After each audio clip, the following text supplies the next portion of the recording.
Grabe na po talaga ang utak ng mga tao ngayon, mga tagapanood. Kumita lang kahit masira na ang magandang tanawin. Wala po silang pakialam. Isang mabiyaya at masaganang araw po sa ating lahat. Welcome back po dito sa ating YouTube channel at Facebook page. Ako po inyong lingkod, Tagapanood TV. Panibagong araw, panibagong reaction video po ulit tayo mga tagapanood. At ito po'y galing sa channel ni Showbiz Philippines. Nasa description po yung link ng kanyang channel. Bisitahin po at pakisuportahan na rin. At sa mga bagong napadaan lang po dito sa ating channel, huwag niyo po sanang kalimutan na mag-subscribe. Hit nyo na rin po notification bell para lagi po kayong updated sa mga bago pang video na ating ilalabas. Share, like, and comment din po kayo mga tagapanood. Atin yung babasahin at pupusuan. So simulan na po natin ang ating reaction video sa araw na to mga tagapanood. Let's do this! Mga celebrities nag-react sa itinayong resort sa gitna mismo ng Chocolate Hills sa Bohol. Ito ang buong storya. Usap-usapan ngayon sa social media ang pagtatayo ng isang resort sa gitna mismo ng Chocolate Hills sa Bohol, na labis na ikinagalit at ikinabahala ng mga netizens. Sumama na rin ang mga celebrities at nagbigay na rin sila ng mga reaksyon sa kani-kanilang social media accounts tungkol sa issue na ito. Una na dito ay si Jano Gibbs, na nagsabi na binaboy na ang Chocolate Hills at may basbas pa ito ng DENR. Talaga lang, ang naging reaksyon ni Gardo Versosa sa mismong resort na may emoji pa na nakatakip ang mata.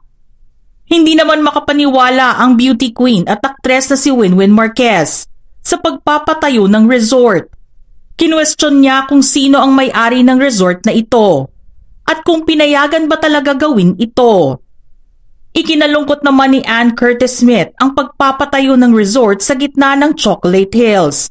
Ayon kay Ann, is this true kaya? Sad naman if they are allowing this so close to the beautiful natural wonders of our country.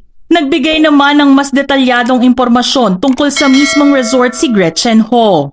Nagpost si Gretchen Ho ng mismong official statement ng DENR, kung saan ang mga may-ari ng mga pribadong lupa ay kailangan pa ring sumunod sa restrictions at regulations kapag ito ay pinroklama na maging protected areas. Nakakalungkot lang daw na kailangan pang maging viral ang isang issue para gumalaw ang batas. Ikinagulat din ni Gretchen Ho na ginanap din pala sa mismong resort ang Bohol Provincial Meet noong nakaraang buwan. Nabahala ang mga netizens nang malamang nagtayo ng resort sa gitna mismo ng Chocolate Hills. Nag-umpisa ito nang i-feature ng isang vlogger ang mismong resort at puro negatibong komento ang lumabas galing sa mga netizens. Bukang bibig ng karamihan tungkol sa resort, isa itong malaking eyesore sa Chocolate Hills. Isang desecration sa isa sa pinakamagandang tanawin sa Pilipinas.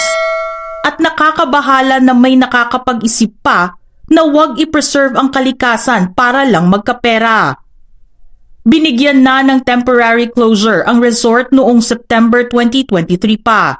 Ngunit operational pa rin ito.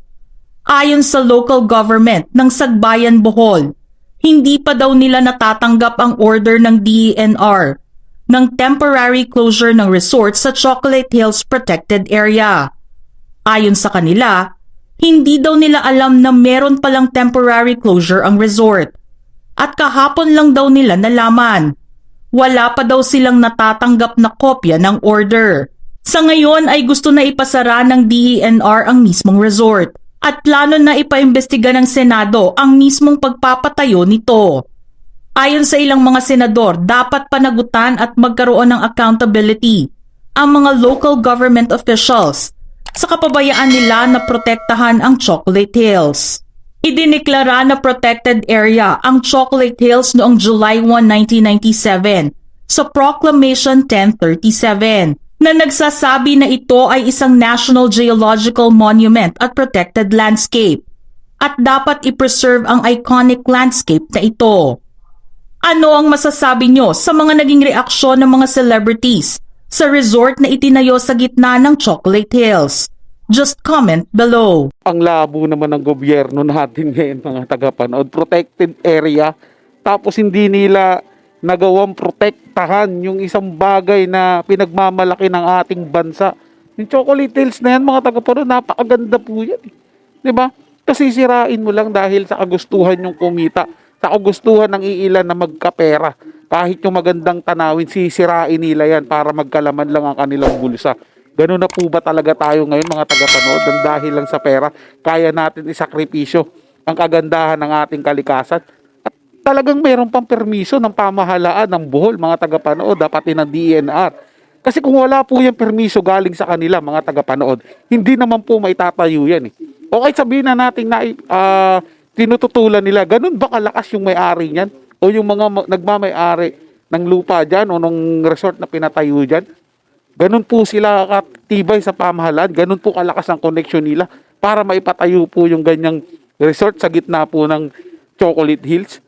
Ganun po sila kalakas mga tagapanood, napaka-untouchable po siguro ng mga taong yan, mga tagapanood, kaya nagawa po nila yan. Dapat po nung inuumpisahan pa lang yung construction yan mga tagapanood, napigilan na po yan. Diba? Para hindi po nag-ooperate sila.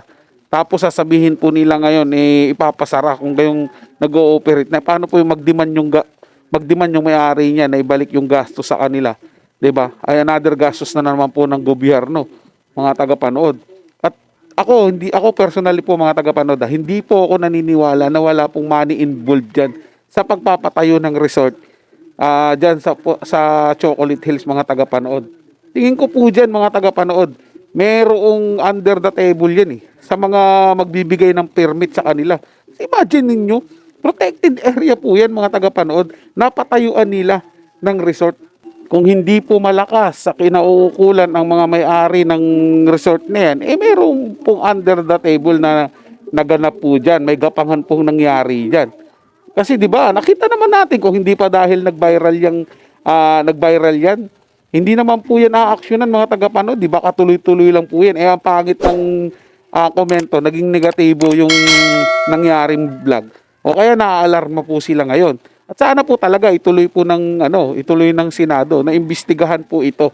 Kasi hindi po talaga maganda mga tagapanood. Biruin mo, mamamasyal ka sa Bohol. Ang ganda ng tanawin mo, tapos nakakakita ka ng resort sa gitna. Ang sakit sa mata ng mga tagapanood, imbis natural na tanawin lang ang makikita mo, merong ibang bagay na makikita karon sa gitna ng Chocolate Hills. Hindi ko alam mga tagapanood kung anong klaseng hocus-pocus ang nangyari dito. Parang wala na po silang pakialam sa kalikasan natin.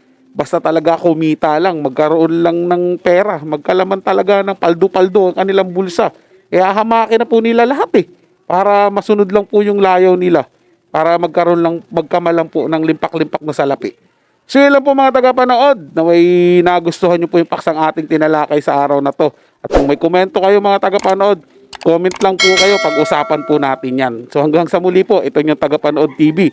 Komento at opinion lamang, wala pong personalan. Paalam po at mabuhay po kayong lahat.